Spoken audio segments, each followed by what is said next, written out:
sois-tu, Seigneur. Bonsoir tout le monde, bienvenue dans la présence du Seigneur. Je bénis le Seigneur pour cet enseignement. Donc voilà. Ce n'est pas du temps perdu, c'est un moment de partage, de semence aussi dans votre vie. Et voilà, la Bible dit que mon peuple périt faute de connaissance. Et en regardant, en écoutant, en recevant cet enseignement, vous allez grandir dans la connaissance et ça nourrit notre esprit. Ainsi, nous serons enracinés dans la parole de Dieu. Donc, profitez aussi de ces moments pour pouvoir partager, bénir d'autres personnes aussi qui peuvent voilà, se connecter aussi et regarder avec nous. Amen. Gloire au Seigneur. Prions le Seigneur. Père Dieu Tout-Puissant, je bénis ton nom, je glorifie ton nom. Merci Seigneur pour ces moments que Seigneur nous passons avec toi Seigneur. Merci pour ta présence parmi nous Seigneur. Alléluia. Merci Seigneur pour ta faveur. Merci pour cette identité que tu nous donnes Seigneur. Merci pour ton amour Seigneur. Merci pour ton esprit qui est là Seigneur, qui prend le contrôle de toutes choses. Parle à nos cœurs Seigneur Dieu de gloire. Nous voulons recevoir cette parole Seigneur qui vient de toi. Nous voulons être enseignés par toi Seigneur. Papa, je te prie pour toutes les personnes qui sont connectées Seigneur Dieu de gloire. Que ces personnes Seigneur soient, alléluia, soient impactées, soient touchées, soient restaurées, soient transformées Seigneur Dieu de gloire par ta parole Seigneur. Car ta parole est la vérité. Oh béni sois-tu Seigneur. Gloire à ton nom Seigneur. Je te rends d'excellentes actions de grâce parce que tu es merveilleux, Seigneur. Alléluia. Gloire à ton Seigneur. Merci, Seigneur. Gloire et honneur à toi, Seigneur. Au nom de Jésus-Christ. Amen. Amen, amen. Gloire au Seigneur. Voilà. Donc, le thème de ce soir, c'est comment méditer la parole de Dieu. La lecture et la méditation de la parole de Dieu. Alors, je différencie lecture et méditation. Pourquoi je dis différencier? Parce qu'il y a certaines personnes qui confondent lecture de la parole et méditer la parole. Ça, c'est très important, bien-aimé. Donc, nous, en tant qu'enfants de Dieu, on doit faire cette différence. Quand on lit la Bible, c'est comme si on lisait de façon superficielle. Alors, quand on médite, on rentre plus en profondeur. Donc, retenez ces deux mots-là, superficiel et profondeur. Et là, vous pourrez faire la différence entre la lecture de la parole de Dieu et la méditation de la parole de Dieu. Quand on lit de façon... Aujourd'hui, beaucoup de personnes lisent de façon superficielle. Ils ne rentrent pas en profondeur. Et c'est ça qui crée beaucoup de problèmes. C'est ça qui crée beaucoup de difficultés à la compréhension de la parole de Dieu. Ça, c'est très important, bien-aimé. Et nous devons rentrer en profondeur. C'est ça, quand on rentre en profondeur, ça reste en chacun de nous, bien-aimés. Alléluia. Gloire à toi, Seigneur. Donc, la lecture et la méditation de la parole de Dieu. Alléluia. Gloire à ton nom, Seigneur. Donc, alors, nous allons voir les outils qui nous permettent de pouvoir passer des bons moments de méditation et de lecture de la parole de Dieu. Alors, pour bien passer des bons moments de méditation de la parole de Dieu, qu'est-ce que nous avons? Nous avons besoin d'avoir au moins 2 ou 3 Bibles avec nous, bien-aimés. Alors, pas la même Bible, ça ne sert à rien d'avoir la même Bible, mais des versions différentes. Alors, qu'est-ce que j'appelle version de la Bible? Nous avons... vous pouvez avoir, par exemple, il vous est déjà arrivé que le pasteur lise un passage, mais sur votre Bible, ce n'est pas le même français, ce n'est pas le même, comment je peux dire ça, le même accent qui est utilisé. Donc vous allez voir, dans certaines choses, on va dire la parole, dans d'autres versions, on va dire le verbe. Donc c'est ça, au fait, les versions. Alors, donc, il faut avoir plusieurs versions parce que des fois, sur une version, tu as du mal à comprendre. Le mot peut être très compliqué. Et si tu as une autre version, ça te permet de comprendre plus facilement. Alléluia. Donc, tu as besoin de 2 ou 3 versions de la Bible. Tu as besoin d'être dans un environnement calme. Ça, c'est très important, bien-aimé. Parce que vous savez, quand vous êtes dans la lecture, la méditation de la parole de Dieu, vous avez besoin d'être connecté avec Dieu. Or, si vous êtes dans un endroit bruyant, où il y a trop de bruit, il y a beaucoup de distractions, vous ne serez pas concentré. Et ça ne sera pas facile pour vous de recevoir la pensée de Dieu. Alors, quand vous êtes dans un environnement calme, et là, vous êtes connecté avec Dieu. Et là, vous recevez beaucoup. Vous comprenez la parole, reste, vous rentrez en profondeur. Alléluia.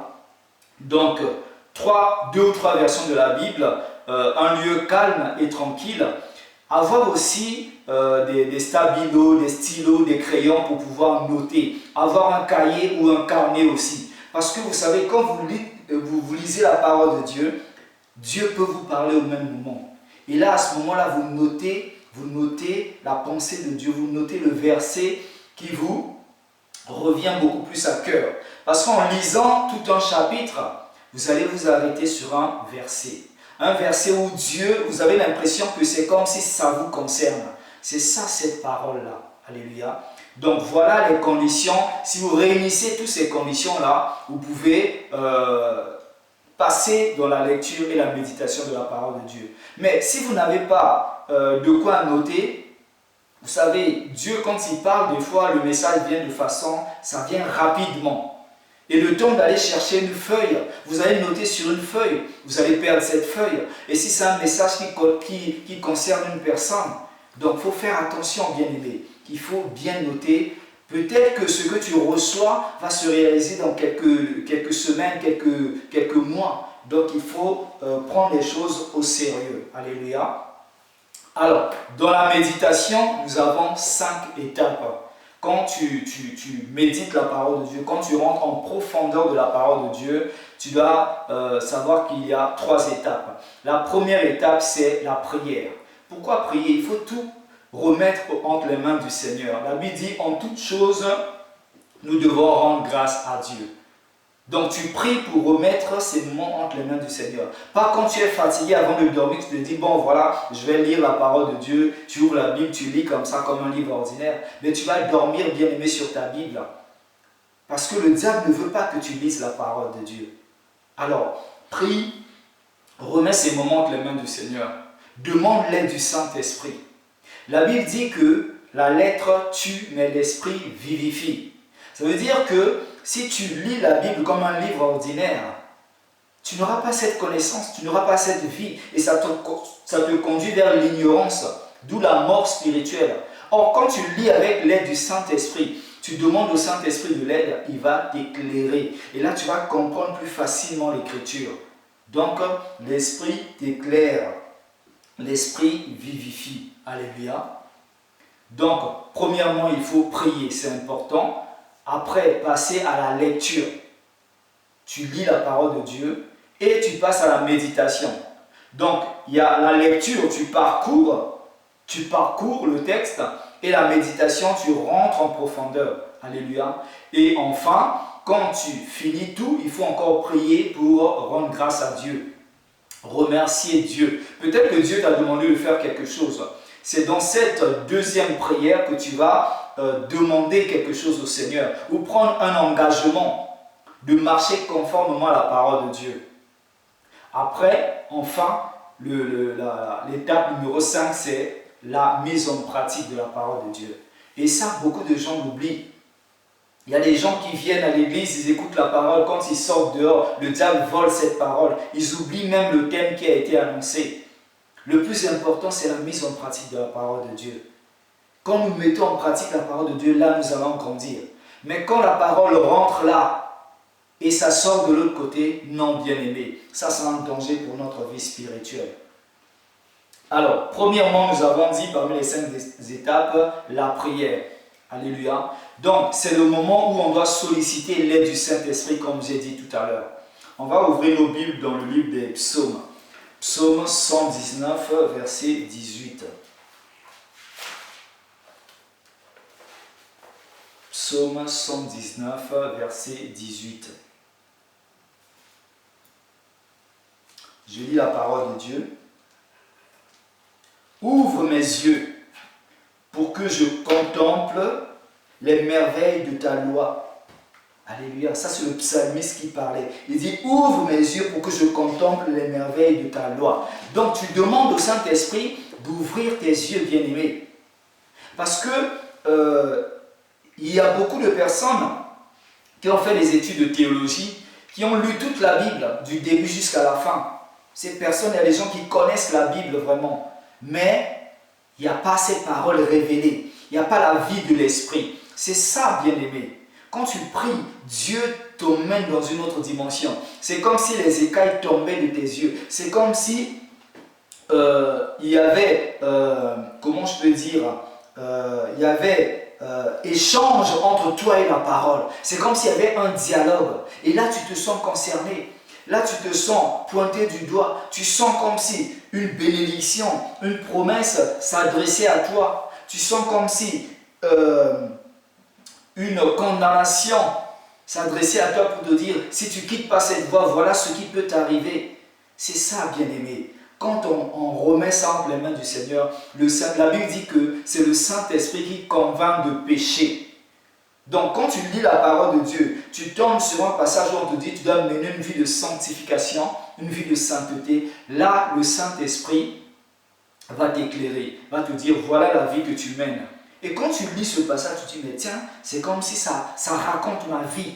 C'est comme si, voilà, dans ton cœur, tu sentiras cette culpabilité. C'est comme si Dieu parle dans ton esprit. C'est comme cela, bien-aimé. Donc, toujours la première des choses à faire, prier.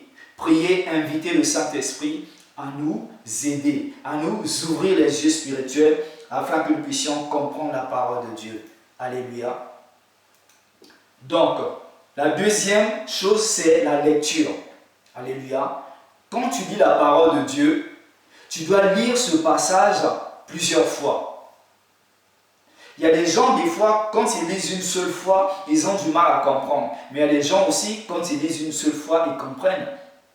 Mais des fois, tu lis, ou tu demandes quelque chose. Je prends un exemple. Tu demandes au Seigneur, parle-moi à travers ta parole. Et Dieu, moi ça m'est déjà arrivé, bien aimé, et Dieu t'oriente vers un verset biblique. Tu ouvres la Bible, tu vas voir ce verset. Tu ouvres ce verset, tu commences à lire, tu ne comprends rien. Tu te dis, mais Seigneur, c'est toi qui m'as orienté vers ce verset.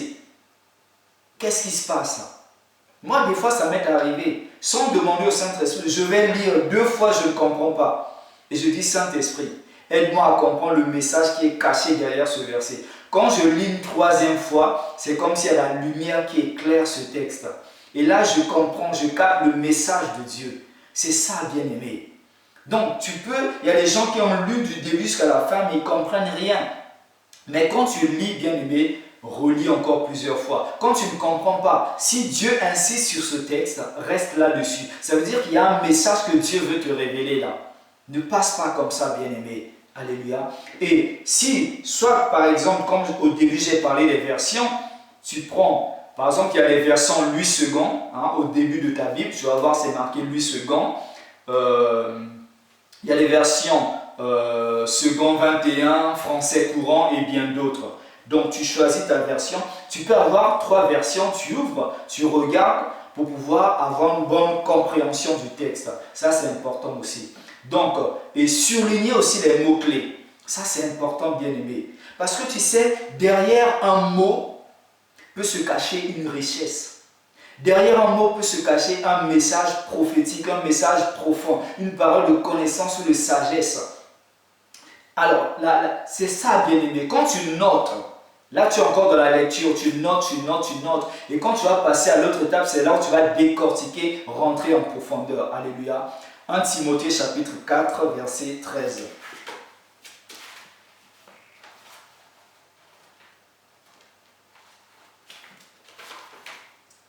« 1 Timothée 4,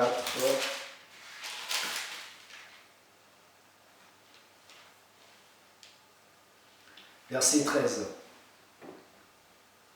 Jusqu'à ce que je vienne, applique-toi à la lecture, à l'exhortation, à l'enseignement.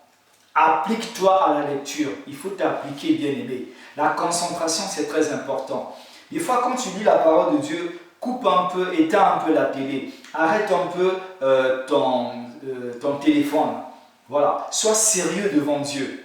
Parce que c'est ça. Si tu veux grandir avec Dieu, tu dois croire que la Bible est la parole de Dieu et que Dieu peut te parler à travers sa parole. Alors s'il y a des distractions de part et d'autre, bien-aimé, Dieu va te parler, mais tu ne vas pas saisir la pensée de Dieu. C'est important, bien-aimé. C'est important de se concentrer, c'est important de prendre les choses de Dieu au sérieux. Alléluia. Donc, applique-toi à la lecture. Donc, la lecture, c'est la deuxième chose. On a dit la prière, la lecture. Et là, on passe à la méditation proprement dite. Alléluia. Donc, dans ce niveau de la méditation, nous avons aussi deux étapes. On va ouvrir dans Actes 17, 11. Actes chapitre 17, verset 11. Là maintenant, quand je dis méditation, ça veut dire profondeur, rentrer en profondeur des choses. Actes 17, 11.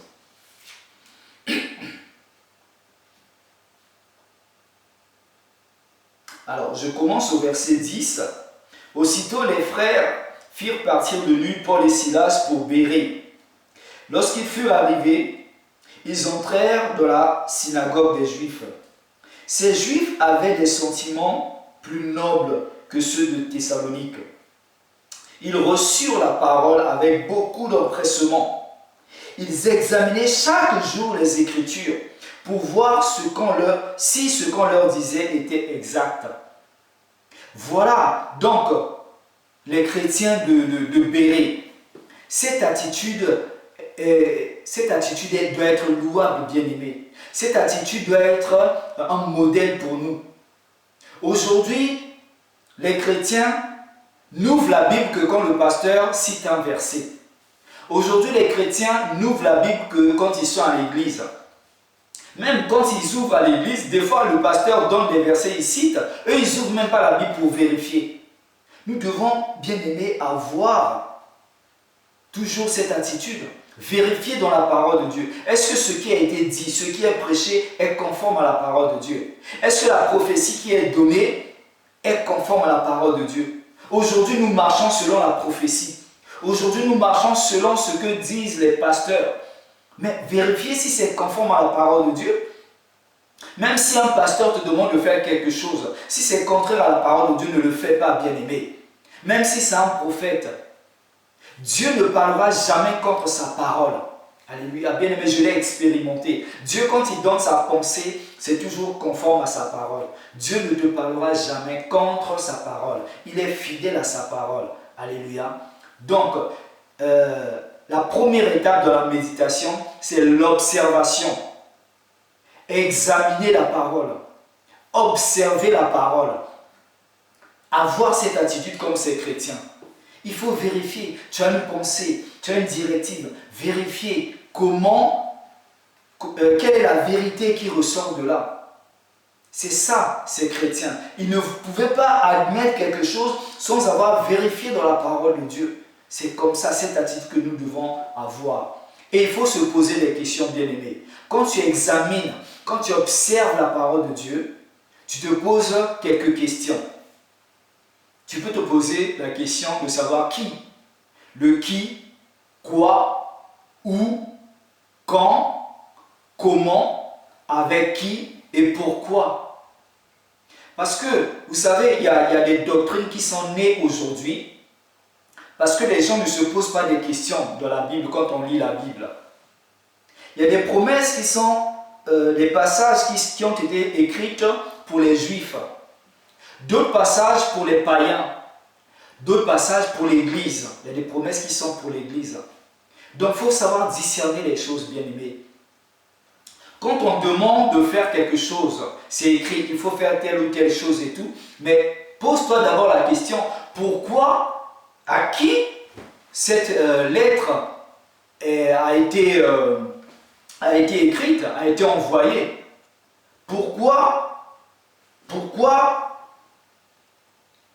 Ce message a-t-il été donné? Est-ce que ça me concerne? Est-ce que ça concerne les Juifs? Ça, c'est quelque chose d'important, bien-aimé. Est-ce que ça concerne les Juifs? Donc, pose-toi des questions. Ne lis pas comme ça. Ne le prends pas juste comme ça.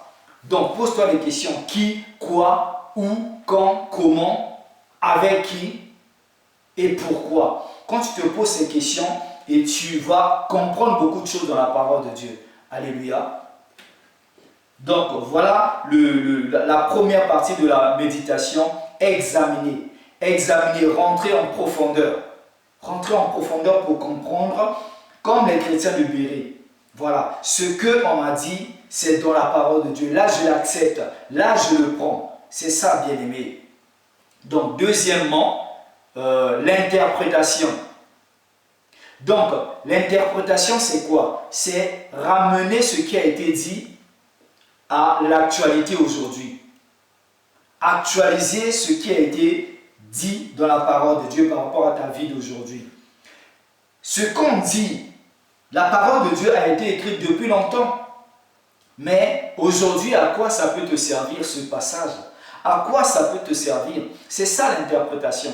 Donc, il faut te dire que voilà, tu lis la Bible dans un but précis, de recevoir de Dieu. Tu lis la Bible dans un but précis, de savoir ce que Dieu attend de toi.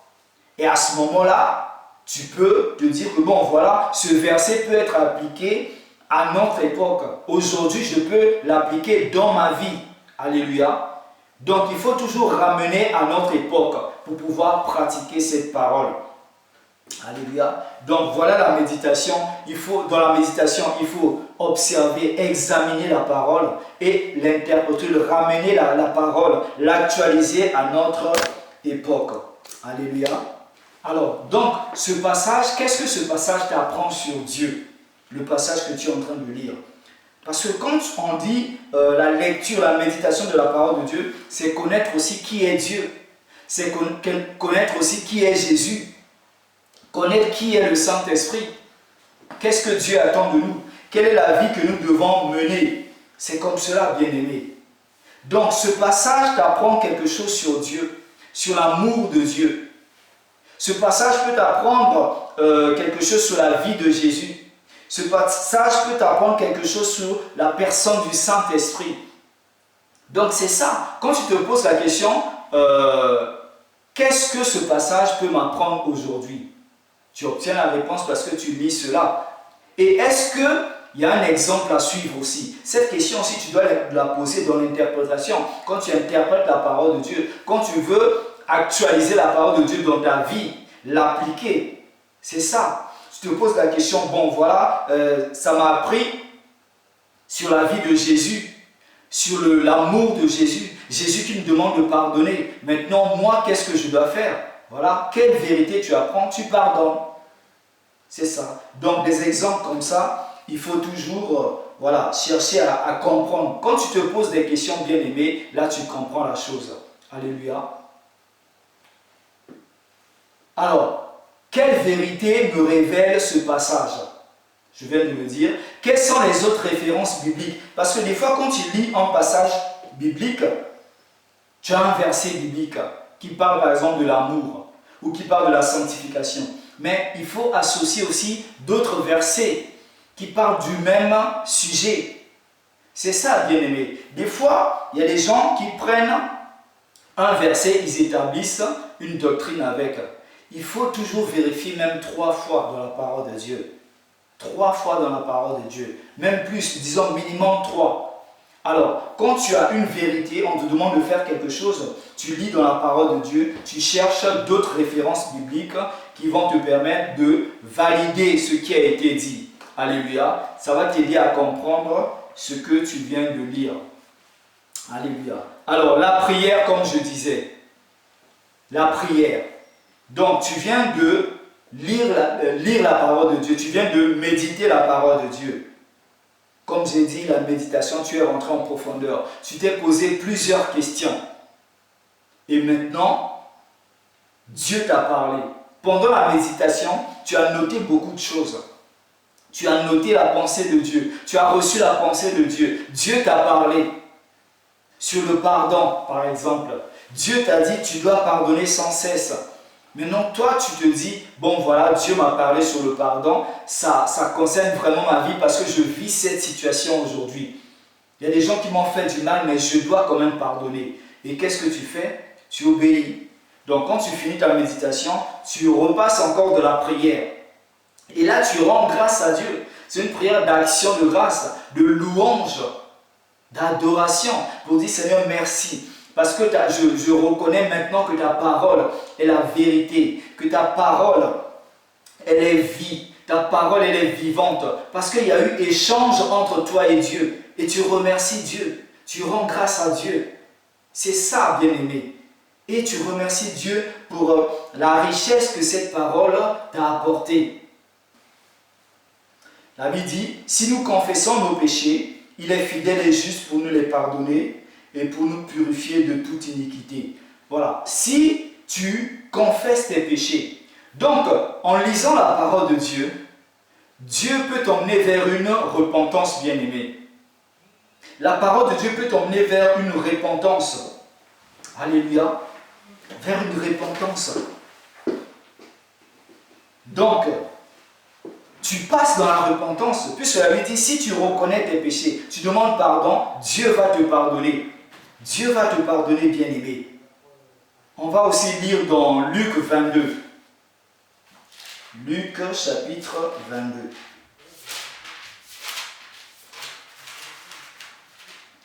Luc 22, 61 62.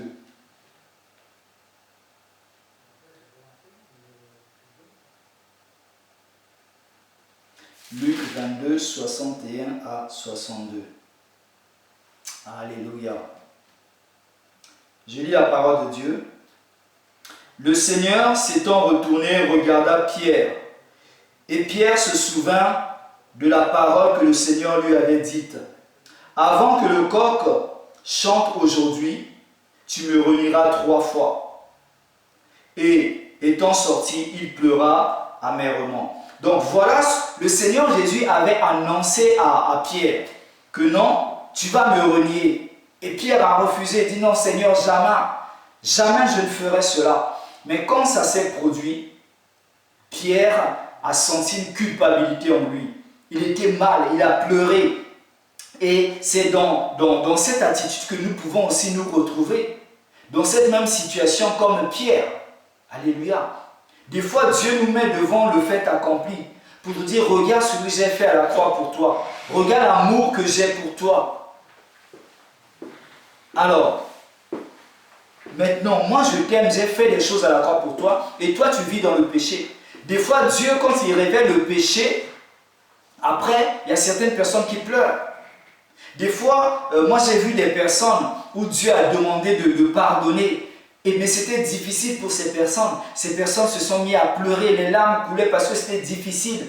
Des fois, bien aimé, il y a des gens qui nous blessent. Mais humainement, c'est très difficile de les pardonner. Mais ce n'est pas, humainement, c'est vrai que c'est difficile. Mais ça ne vient pas de nous. C'est Dieu qui nous demande de pardonner. Et avec sa grâce, nous sommes capables de pardonner. Humainement, c'est compliqué. Mais il faut le faire, bien aimé. Il faut le faire. Quand la parole de Dieu demande de faire quelque chose, il faut le faire. Si la parole de Dieu te demande de te repentir, tu dois te repentir. Alléluia.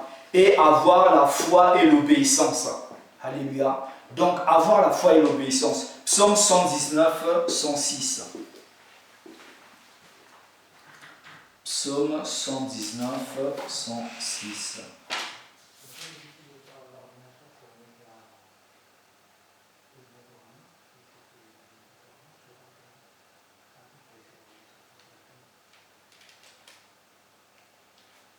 Je lis la parole.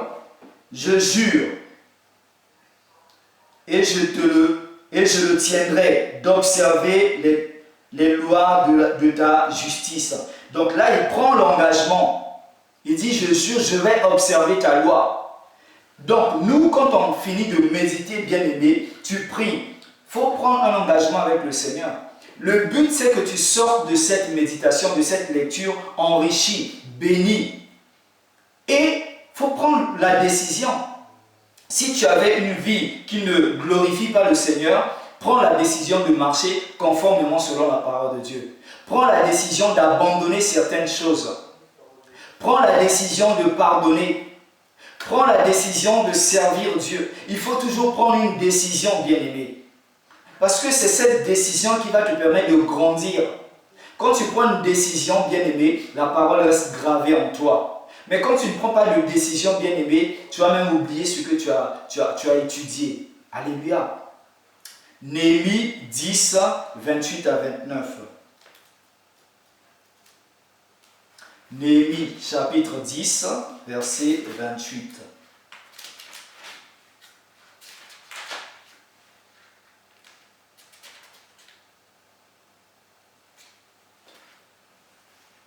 Je lis la parole de Dieu.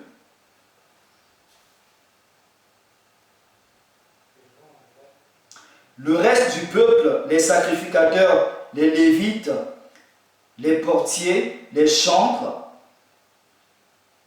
les Néthiniens et tous ceux qui s'étaient séparés des peuples étrangers pour suivre la loi de Dieu, leurs femmes, leurs fils et leurs filles, tous ceux qui étaient capables de connaissance et d'intelligence, se joignirent à leurs frères.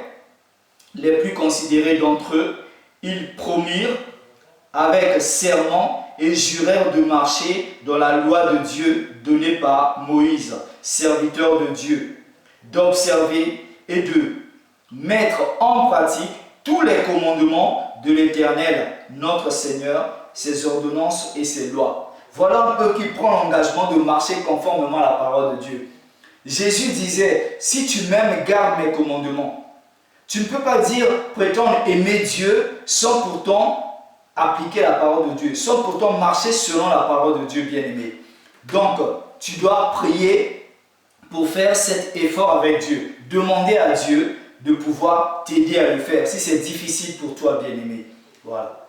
Alors, enfin, la cinquième étape, c'est la mise en pratique. Tu as prié, tu as lu la parole de Dieu, tu as médité, tu as reprié encore pour rendre grâce à Dieu. Et maintenant, là, il faut prendre l'engagement de mettre en pratique. Ça, c'est important, bien-aimé. Nous, enfants de Dieu, ce qui nous fait grandir, c'est la mise en pratique. Les gens dehors vont... Comment ils sauront que nous sommes enfants de Dieu? Comment on reconnaît un arbre? On reconnaît un arbre à ses fruits. Donc ça veut dire, si tu mets en pratique la parole de Dieu, les gens verront les fruits en toi. Les gens, quand on parle de, vous allez lire dans Galates 5, 22, le fruit de l'esprit. Donc les gens verront l'amour en toi. Tu ne peux pas dire que tu as l'amour si les gens ne voient pas l'amour en toi. Dans ton entourage, les gens ne voient que le contraire. Dans ta famille, dans ton lieu de travail, tu viens à l'église, tu bénis Dieu. Mais alors, où est l'amour, bien-aimé? Où est l'amour? On doit voir les fruits en toi. Il faut mettre en pratique la parole de Dieu. Donc, il faut prendre l'engagement d'agir en conséquence par rapport à ce que tu as lu, ce que tu as médité. C'est ça, bien-aimé. Comme la Bible te dit, préserve ta langue, aime, tu dois aimer. Aie la maîtrise de soi, tu dois avoir la maîtrise de soi. Réjouis-toi, tu dois être de la joie, bien-aimé. C'est ça les fruits qu'on doit voir en nous. Alléluia. Lisons dans Matthieu chapitre 4, verset 20.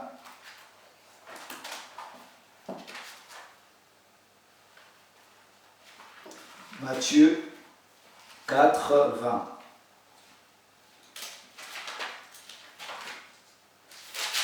Alléluia.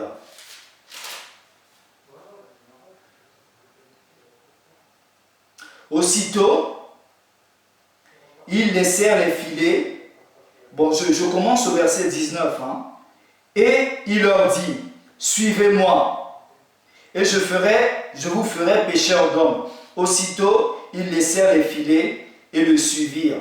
Voilà Jésus qui appelle les disciples. Il dit, suivez-moi. Ils n'ont pas réfléchi. C'est ça l'obéissance, bien-aimé. C'est ça la mise en pratique. Dieu te parle à travers la parole de Dieu. Il faut obéir. Alléluia. Matthieu 7, 24. Matthieu 7, 24. C'est pourquoi quiconque entend ces paroles que je dis et les met en pratique sera semblable à un homme prudent qui a bâti sa maison sur le roc.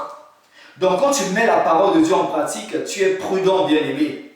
Tu ressembles à une personne qui a bâti sa maison sur le roc. Le roc, c'est Jésus. Alléluia. La Bible dit que les constructeurs ont rejeté cette pierre qui est devenue la pierre principale, c'est-à-dire Jésus-Christ, bien-aimé. Tu ne peux pas bâtir une vie chrétienne sans avoir Jésus comme fondement. Tu dois bâtir ta vie chrétienne sur Jésus. Tu dois avoir Jésus comme fondement.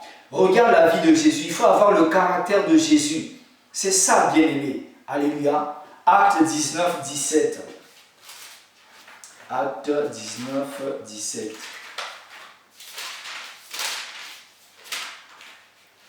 Aujourd'hui, les chrétiens ne reflètent pas la parole de Dieu parce que nous n'arrivons pas à mettre en pratique. Nous nous limitons à lire, à écouter. Mais le plus important, ce que Dieu attend de nous, c'est l'obéissance. C'est la mise en pratique de la parole de Dieu. Acte 19, 17.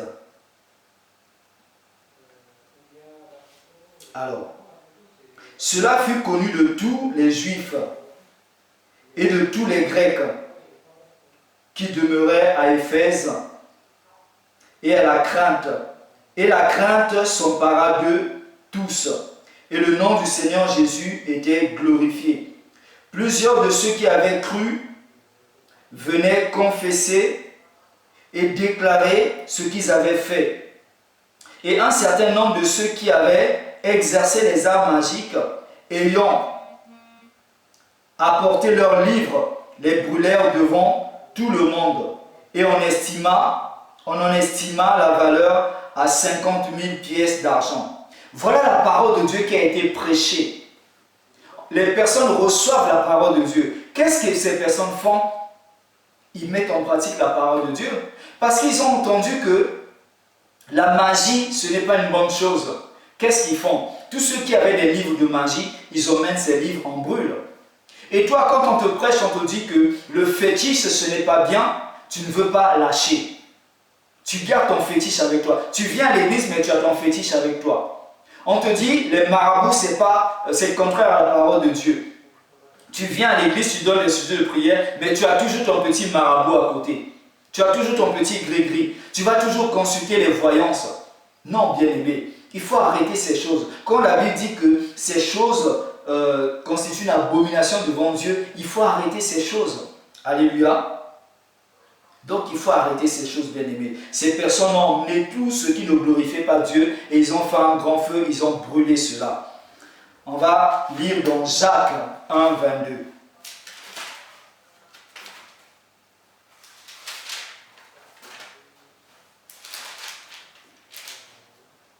Jacques 1, 22.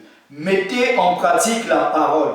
Ne vous bornez pas à l'écouter en vous trompant vous-même par de faux raisonnements. Donc si tu ne mets pas en pratique la parole de Dieu, tu te trompes toi-même, bien-aimé. Parce que tu ne peux pas tromper Dieu. Dis, ne t'arrête pas à écouter, mais mets en pratique. Mets en pratique la parole de Dieu et tu vas voir que tu vas grandir, ça va t'aider. Alléluia. Alors, donc, voilà un peu un résumé de l'enseignement sur la mise en pratique de la parole de Dieu, la méditation, pardon, de la parole de Dieu. Maintenant, nous allons prendre un exemple pour voir comment décortiquer un verset biblique, comment soutirer une vérité par rapport à la parole de Dieu. Nous allons ouvrir dans Jacques chapitre 3, de 1 à 12. Tu peux prends un stylo, prends une feuille, prends de quoi noter. Comme ça, tu pourras le méditer plus tard. Parce que là, nous allons aller un peu vite. Donc, je lis dans Jacques chapitre 3, du verset 1 à 12. Mes frères, qu'il n'y ait pas parmi vous un grand nombre de personnes qui se mettent à enseigner. Car vous savez que nous serons jugés plus sévèrement. Nous branchons tous de plusieurs manières. Si quelqu'un ne broche point en parole, c'est un homme parfait, capable de tenir tout son corps en bride. Si nous mettons le mors dans la bouche des chevaux pour qu'ils nous obéissent, nous dirigeons ainsi tout leur corps. Voici même les navires qui sont si grands et que poussent les vents impétueux sont dirigés par un très petit gouvernail au gré du pilote. De même, la langue est un petit membre et elle se vante de grandes choses. Voyez comme un petit feu peut embraser une grande forêt. La langue aussi est un feu. C'est le monde de l'iniquité. La langue est placée parmi nos membres, souillant tout le corps et enflammant le cours de la vie, étant elle-même enflammée par la hyène. Toutes les espèces de bêtes, d'oiseaux, de reptiles et d'animaux marins sont domptés et ont été domptés par l'homme. Mais la langue, aucun homme ne peut la dompter. C'est un mal qu'on ne peut réprimer. Elle est pleine d'un venin mortel. Par elle, nous bénissons le Seigneur notre Père, et par elle, nous maudissons les hommes faits à l'image de Dieu. De la même bouche sortent la bénédiction et la malédiction. Il ne faut pas, mes frères, qu'il en soit ainsi. La source fait-elle jaillir par la même ouverture l'eau douce et l'eau amère? Un figuier, mes frères, peut-il produire des olives ou une vigne des figues? De l'eau salée ne peut pas non plus produire de l'eau douce. Donc voilà ce texte que j'ai pris comme exemple, mais vous pouvez le relire tranquillement à la maison. Alors, dans l'enseignement, je vous ai parlé de différentes questions que l'on peut poser. En lisant ce texte, si on se pose la question, quoi? Ça veut dire, on nous parle de quoi? De quoi nous parle ce texte? Qu'est-ce que nous pouvons dire dans ce texte que nous venons de lire? Donc, ce texte nous parle de la langue. Alléluia. Donc, quand tu te poses la question, de quoi parle ce texte? La réponse est la langue. Alors, quand? Le quand, c'est au moment de parler. Alléluia. Quand tu lis le verset 2, 9 et 10, et tu vas voir que c'est au moment de parler. Donc, on nous parle de la langue au moment de parler. Mais pourquoi? Pourquoi nous devons faire attention à notre langue? C'est pour éviter des dangers. Éviter des dangers. Donc, quand tu fais attention à ta langue, tu réfléchis, tu vas faire moins de dégâts, bien-aimés. On a comparé la langue à un feu. Donc, quand tu fais attention à ta langue, tu réfléchis, tu ne vas pas blesser beaucoup de gens. Tu vas faire attention. Et la Bible nous demande d'être en paix avec tout le monde. Tu seras en paix avec les gens. Des fois, on crée des problèmes parce qu'on ne réfléchit pas. On parle trop. Et ce qu'on pense de notre tête, on le bombarde comme ça. Alléluia. Alors, on nous demande de faire quoi dans ce passage que nous venons de lire? De retenir notre langue. Alléluia. Donc voilà quelques questions que vous pouvez aussi vous poser quand vous méditez la parole de Dieu, quand vous lisez la parole de Dieu. Et j'espère que j'ai été clair à travers cet enseignement. À partir d'aujourd'hui, commencez à méditer la parole de Dieu autrement. Il faut que vous soyez capable de faire le discernement entre la lecture et la méditation de la parole de Dieu. Dieu veut que nous puissions aller en profondeur pour qu'il puisse nous parler, pour que nous puissions comprendre certaines choses selon la parole de Dieu. Que Dieu vous bénisse à travers ce message. Prions le Seigneur. Père Dieu Tout-Puissant, je bénis ton nom, je glorifie ton nom pour cet enseignement. Merci Seigneur Dieu de gloire, parce que Seigneur Dieu de gloire, tu nous demandes Seigneur Dieu de gloire de mettre en pratique ta parole. Mais pour la mettre en pratique, nous devons comprendre ta parole Seigneur. Pour comprendre ta parole, nous devons la méditer Seigneur. Et c'est le but de cet enseignement. Je te prie pour chaque personne Seigneur Dieu de gloire connectée Seigneur. Que, Seigneur, les personnes soient touchées, Seigneur, à travers, Seigneur, cet enseignement. Que chaque personne, Seigneur Dieu de gloire, ait, Seigneur Dieu de gloire, cet équipement pour pouvoir passer des temps de la méditation de la parole. Oh oui, Seigneur, ne permets pas aux malins de voler cette parole en eux. Que cette parole reste gravée dans leur cœur, Seigneur. Je bénis ton nom, je glorifie ton nom, au nom de Jésus-Christ. Amen. Que Dieu vous bénisse.